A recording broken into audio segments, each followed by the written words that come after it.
Yo, what is going on YouTube? It's your boy Uncle Ray back with another video. And I know what you guys are thinking. 2 days in a row? 2 days in a row, man. We are coming back with some videos, man. We got another vlog, excuse me. We got another tint in the shop, man. So let's head on out to the shop. I'm gonna grab my charger. I'm gonna grab this extension cord real quick because my phone is about to die. And if it dies, I cannot record this video because I record off my phone. Yes, I know it looks really good. It's that iPhone, baby. It's that iPhone. It's that iPhone. Now, am I sponsored by an iPhone? No. So we're going to keep talking about them? No. We're going to talk about Wavy J Tints LLC, baby. Wavy J Tints LLC, located in Kalamazoo, Michigan. The #1 tint spot in Kalamazoo, Michigan is in my garage due to the fact that it's not about the shop. It's about the tinter. It's about the tinter. You know? It's about the tinter. My people who sing gonna get that one. So here we go. Kia Forte 2022 in the shop right now. No tint on it. We got no tint on the sides. No tint on the sides. Clear as day. It's clear as day. Clear as day. We are about to black this baby out and 20% on the back, 5 on the sides, and 5 on the sides, man. So we're gonna get this thing going and stay tuned. Let's get ready. All right, guys, so we started off by removing the rear door panel off of this back door.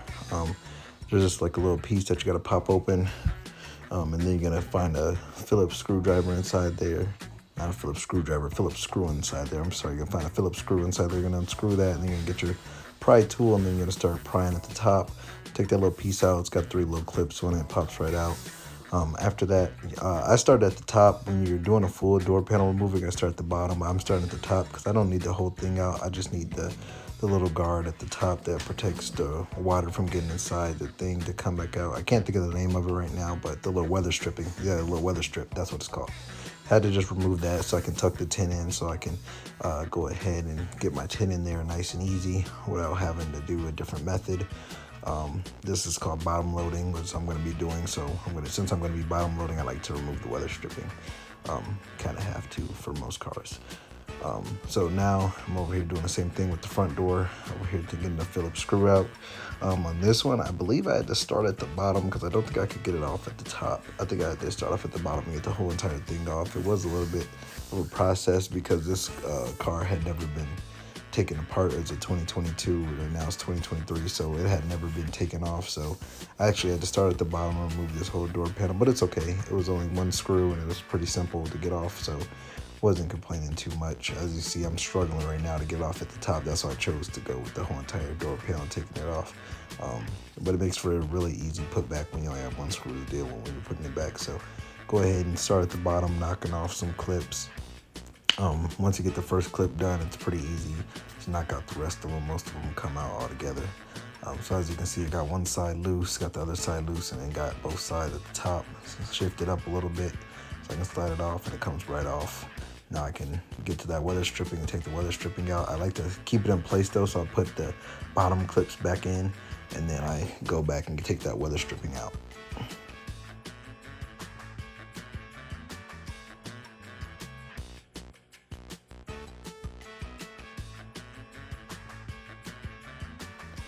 All right, guys, so up next, you guys see I got my windshield, I got my window prep, just cleaning the outside of the window, so when I put the tint on, it's no like extra specks or anything while I'm squeegeeing, because I have had it happen where I ripped some tint because I'm squeegeeing on a dirty window. Just the particles can, just the little ones can rip the tint. Maybe you got some pieces of wood or some rock or whatever you got on there, some twigs or something.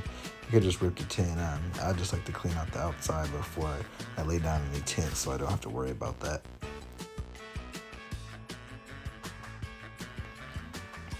All right, so next I got my tape measure out, measuring the front window. And I'm always measure a little bit over a couple inches on each side so that I have room to spare in case I mess up or need to do a recut. So I'm taking my tint off the wall right now. We're doing 5% on the side, so that's what I'm going to grab right now, measuring that out.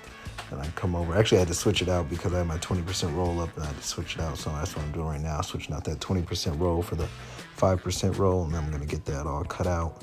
I'm going to be doing the reverse cut method, as you guys will see in a minute. So I'm applying my first layer of film on the window. Go ahead and get that in place right where I want it. Have a little bit of slack down at the bottom. go ahead and spray, squeezy, spray that order. It's the order that seems to be everybody's order, so that's where we're gonna do it.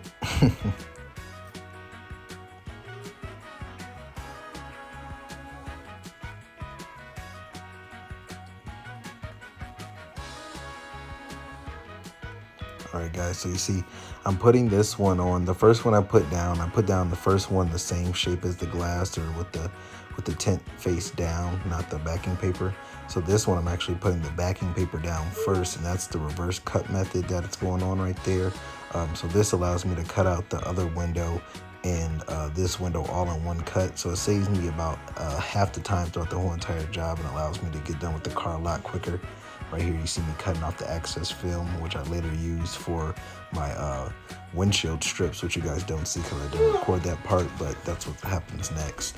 Is that windshield strip gets put on there. So as you can see, I'm cutting out my bottom, getting my baseline, and then after that I'm going to go ahead and cut out my front edge, squeegee a little bit, and then I'm going to cut out my front edge, squeegee so that it doesn't shift while I'm cutting, and then go ahead and remove that, and I'm going to let you guys watch the rest of the process.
All right, guys, so as you guys saw, the cutout for the back window is pretty much the same as the front, but now when you get to the top on certain cars, you have to make a double cut. So I like to start in the back corner.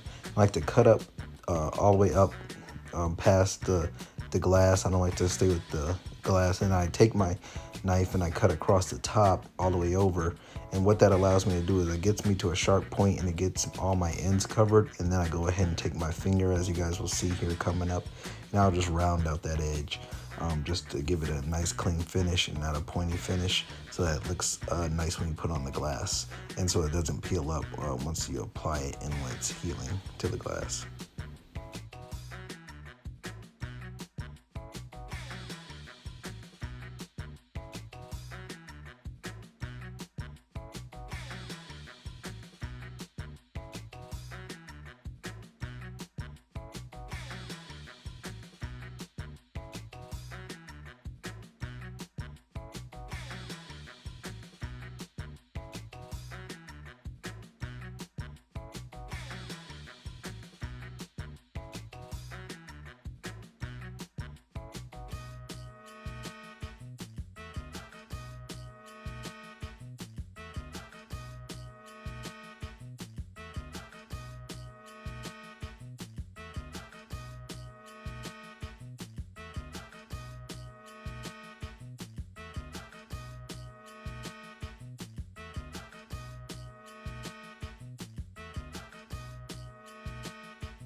All right, so you guys see me doing my prep process for this back glass, and we're gonna be using the dryer sheet method.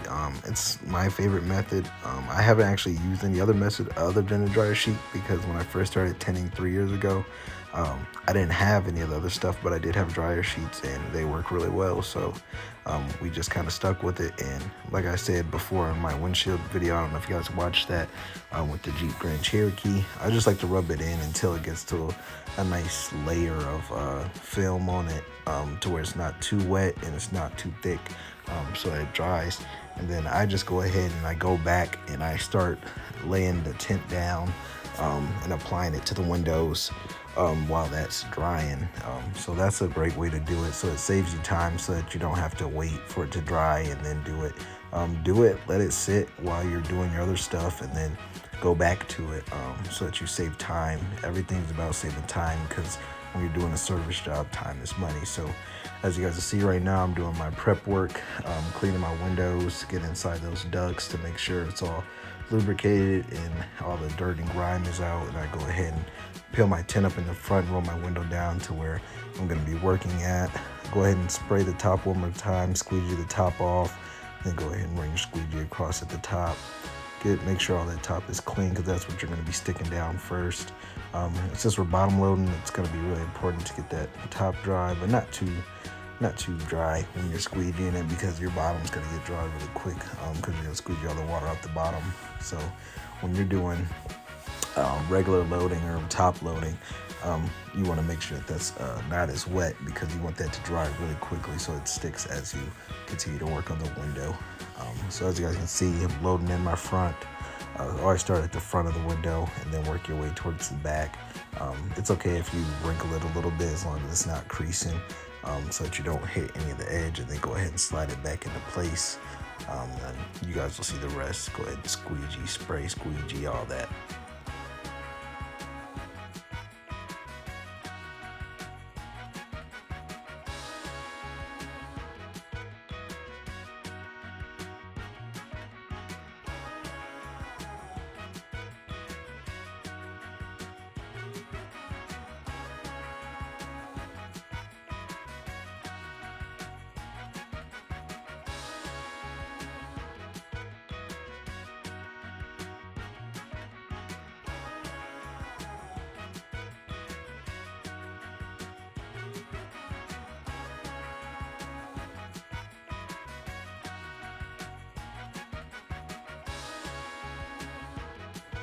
All right, so I know what you guys are thinking. You didn't finish that front window. You didn't squeegee all the water out.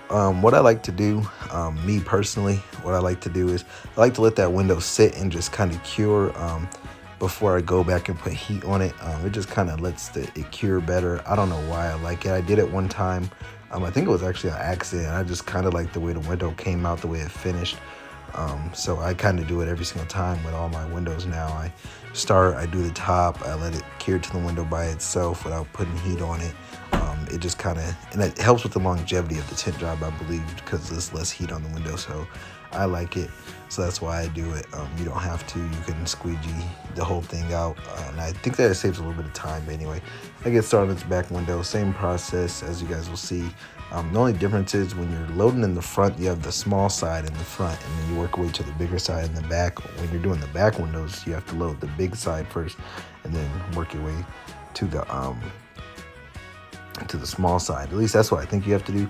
That's the way it's been easier for me. But maybe I'll try doing the small side first next time and see how that goes. But I don't think it's gonna go well. I think I've already tried it, and I like the way putting it in from the big side to the small side for the back windows. So we'll see though. Maybe I'll switch it up and see if maybe I was just doing it wrong, or I was just not skilled enough at the time when I did it to do it well. So you guys can just finish watching this.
All right, guys, so as you guys can see, I'm able to come back to this window, and I can just start by squeegeeing out the water out the side. I didn't have to use any heat to heat up that glass. Sometimes I do, though, just to make sure, but today it was pretty warm in the shop, so I didn't really have to.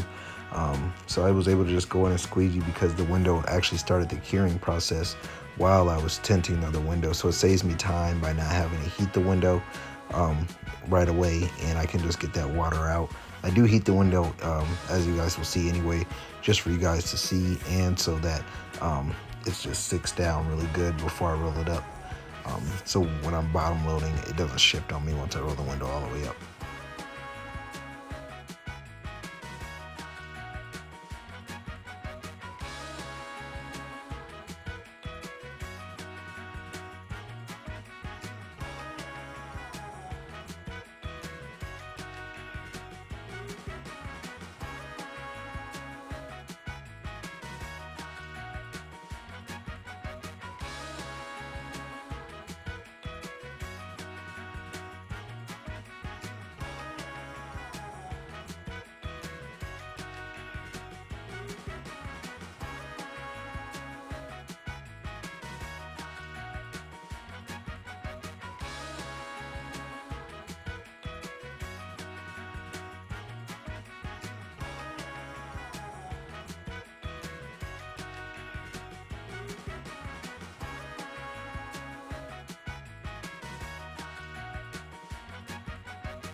All right, so what you guys see me do right here, I just take my heat gun. I'm not really heating the glass. I'm just allowing the hot air to just get back in the seams and just kind of take the bubbles away and wick away some of the moisture. Just super dry back there because I don't want any moisture getting back in there while that tint's on the window, because then you're going to get forks, bubbles, and things like that. So we don't want any of that. So heating up my outside glass really good, and I'll go back and do this actually again, which you guys won't see after the whole tint job is done, just to make sure that everything is heated up properly and sticking to the window pretty good. And I always tell all my customers to leave their windows up for 3 to 4 days afterwards, but you know, people make mistakes and people roll them down. So at least if they roll it down, I don't have to go back and redo it for them. So that's the way I like to do it.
All right, so as you guys can see, I already have my my middle line drawn.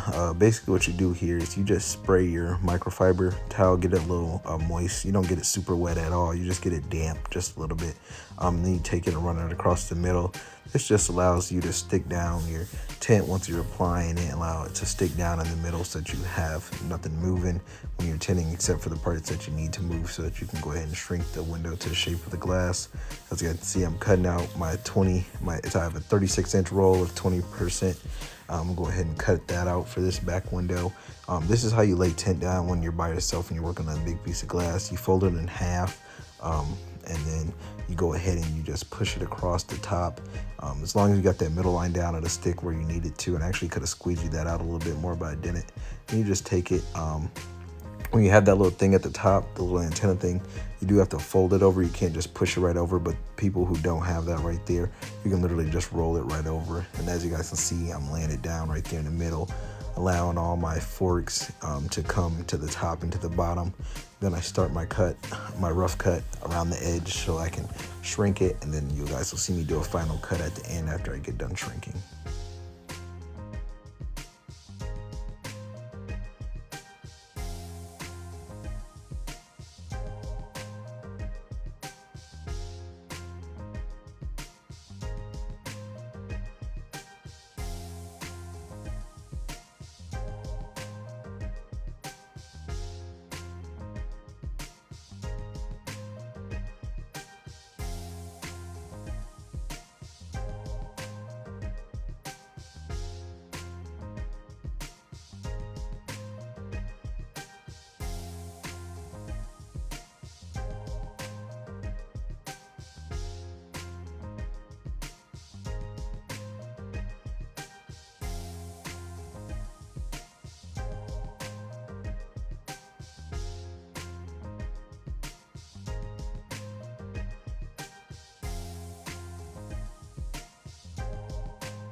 All right, guys. So as you guys can see, I take my shop light right here. You guys can get these from Lowe's or Menards. It's only about 20 bucks. I have the ones that you plug in, but you can buy the ones that you don't have to plug in. And I probably will end up investing in one of those one day because I don't have to take off my heat gun, unplug it to plug this one in. So I take this and I put it back in, and it allows me to see where I need to cut at, so I can get a really close line and a really close cut when I'm cutting out my back windows and my windshields. So as you guys can see, I'm just taking my stainless steel blade, running it across super lightly, just enough to cut the tint, but not enough to scratch the glass. So stainless steel knives don't cut glass anyway, but once you get to a certain pressure, they will, like with any knife or anything that's on glass. So just make sure that you guys were doing this carefully, and if you guys aren't as experienced as me, you guys can get this tape. I'll try and tag it in this video. I'll try and have it pop up on the screen like right now or something, where you guys can see this tape. You guys can get it. It's super good. You guys just outline your window and you guys can cut right on the tape, and you won't cut through the tape. Or you can cut through the tape, but you won't cut the glass enough. You can just cut it, and it allows you to know how much pressure you need to put down to cut the tape and the tint, but not the glass. So it's really good. I love it, and I only use it when I need to on like hard windows that I know I won't be able to see super well. So yeah.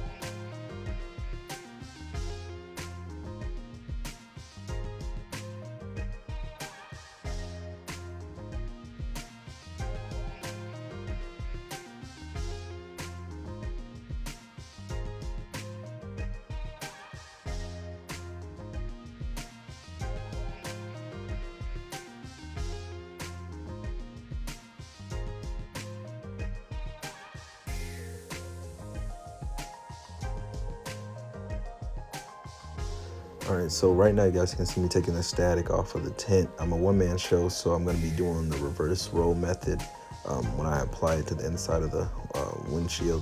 So right now I'm spraying my tint right now, getting it nice and soapy, so that I can apply it to the back. So I do about half, a little bit over half for this one, but most of the time it ends up being half because the glass will be too big. So I spray half, spray the other half, peel it back, and then just reapply it forward. This allows me not to get any particles on the inside when I'm applying it to the inside of the window. So right now I just take it and I'm rolling it up, and then as you guys will see, I'm going to apply it to the windshield. Now I'm going to squeegee it out and get to see how it turns out.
All right, so as you guys can see, this back window came out really good. Really on like the first try, I only had to squeegee out a couple areas to make sure it was out, but it came out really nice. And that's due to the fact that I was able to create glass from shrinking it really easily, and the tint just laid down. So this back window, I'd say on the level of difficulty, I'd say I gave it like a 2, not even.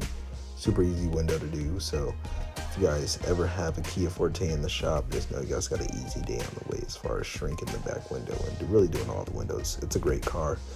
Do I like this car more than the Chevy Malibu? I think I might. The only reason that this one gets a 1 point over the Chevy Malibu as far as ease is the fact that it only takes 1 screw to unscrew the door panel. So that's why I give it just a little bit higher rating than the Chevy Malibu. But the Chevy Malibu is also another really easy car to do, and I really love doing those. So I haven't had any come my way in a while, but you know, maybe 2023 will bring some more. So we'll see.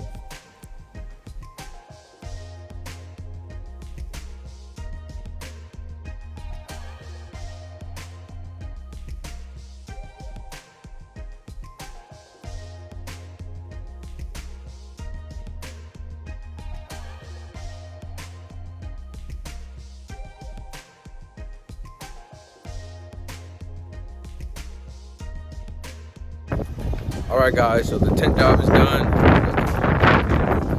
Got 5% all the way on the sides.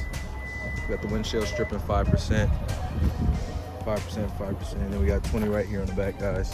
Everything came out great. Got one little spot I want to fix real quick. We'll be all set though.